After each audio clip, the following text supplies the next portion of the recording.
Quand cesserons-nous de prendre plus soin de notre voiture que de notre corps?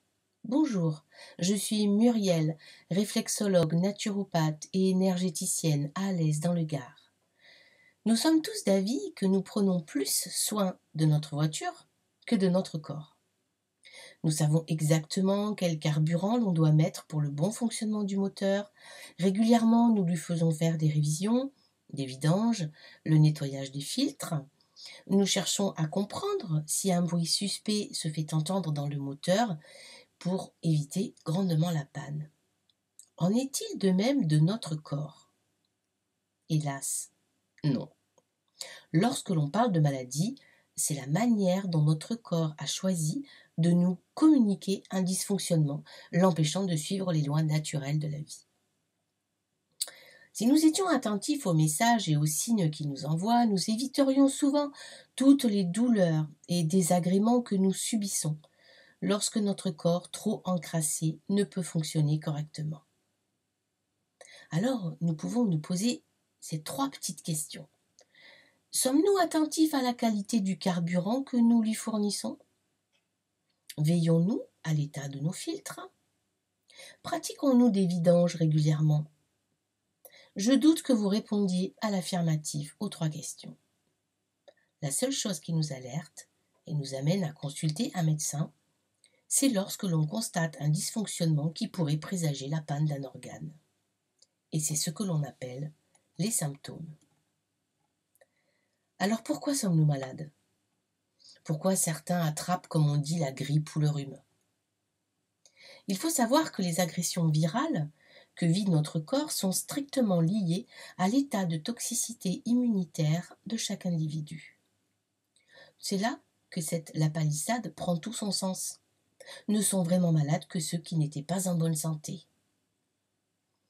Mais ceci ne doit pas être considéré comme une mauvaise chose, car les flambées virales donnent plutôt l'opportunité d'une purification intense par pyrolyse, c'est-à-dire en augmentation de la température du corps, donc de l'organisme, qui va permettre un nettoyage en profondeur. Depuis Pasteur, on nous a appris à regarder les virus comme des ennemis dangereux, alors que l'on devrait plutôt les considérer comme de précieux collaborateurs qui rattrapent nos écarts ou nos erreurs des lois naturelles. Prenons l'exemple de la grippe. Le réel travail des virus grippaux va consister essentiellement à programmer l'ARN en vue de casser les macromolécules de déchets métaboliques ou de poison qui stagnent dans les voies lymphatiques et dont nous sommes incapables de nous débarrasser normalement. L'apparition de l'hyperthermie, la fièvre, est la solution que l'organisme choisit pour réguler la prolifération virale, d'une part, mais aussi pour brûler les toxines.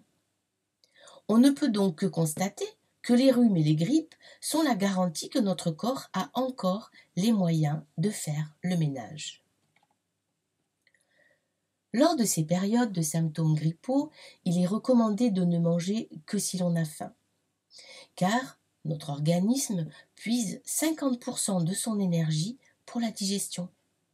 Donc, lorsqu'il doit utiliser son énergie pour ce profond nettoyage, il est donc préférable de mettre le système digestif au repos pour lui permettre de fonctionner à son plein régime.